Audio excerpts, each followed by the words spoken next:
সম্মানিত এলাকাবাসী, এই দেখুন, এই যে ভদ্রলোক আর ভদ্র মহিলাকে দেখতে পাচ্ছেন, তারা পরকীয়া করছে। এই যে রহিম ভাই, দেখেন দেখেন, পরকীয়া করে। তুই সব কি শুরু করেছিস? তুই কি আমার শান্তি মতো একটু বাঁচতে দিবি না? আমাকে কষ্ট দিয়ে আমার চোখের সামনে আমার খালাতো বোনের সাথে তুই সুখের সংসার করবি, আর আমি এটা চেয়ে চেয়ে দেখবো? তোর লাইফে 12টা না বাজে আমি কোথাও যাব না। ঠিক আছে, তোর কোথাও যেতে হবে না, আমিই চলে যাচ্ছি। ধুর, বিয়েটা শুধু নামেই হলো, না পারছি শান্তিতে সংসার করতে, না পারছি জীবনটাকে সুন্দর করে সাজাতে। একটা আইডিয়া আছে, রেডি হয়ে নাও, আমরা দূরে কোথাও ঘুরে আসছি, তাতে হানিমুনটা হয়ে যাবে। হানিমুন না, এক্সাপা সেখানে গিয়েও হাজির হবে।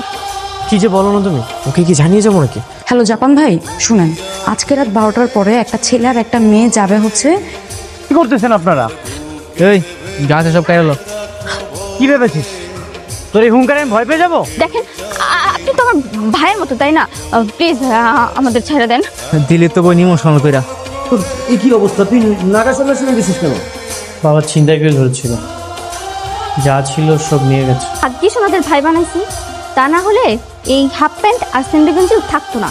রাতের আধারে হানিমুন করতে যাওয়া বেশ হয়েছে। ঐশী, হ্যাঁ জাপান ভাই বলেন। আপা, আপনার কথা তো পোলাটার পুরো খাইয়ে দিলাম। হ্যাঁ আমি দেখলাম তো, আপনি তো একবারে জামা কাপড়ও খুলে ফেলছেন, আমি তো একবারে হাসতে হাসতে শেষ। ঐশী, তুই তো ধরা পড়ে গেছিস, মানে তুই এত নিচে নামতে পারিস, আমার না বিশ্বাস করতেই কষ্ট হচ্ছে। আরো নিচে নামবো বলেছিলাম না, তোর লাইফটা আমি হেল করেই ছাড়বো। ঐশী শোনো, তোমাকে আমি কিছু কথা বলি। বাবা বাবা, তুই থেকে ডিরেক্ট তুমি? দেখো, আমাদের 4 বছরের রিলেশন, 4 বছরে না শুধু ক্রেজিনেসটাই ছিল, তোর মধ্যে কোনো ভালোবাসা ছিল? ছেলেটা বাংলাদেশি কিন্তু আমেরিকায় থাকে, তোর ছবি দেখে দারুণ পছন্দ করেছে। মামা, এই ছেলেকে দেখে তো আমার মনের মধ্যে ঘন্টা বেজে গেছে। আই রিশাদ, আই রূপ, মোস্ট হ্যান্ডসাম বয়।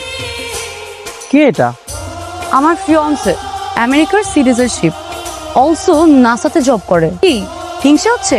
যখন জ্বলে পুরে ভিতরটা ছাড়খাড় হয়ে গেল না, তোরা দুইটা আমার বিয়েতে আসবি না, ঠিক আছে? ঠিক আছে।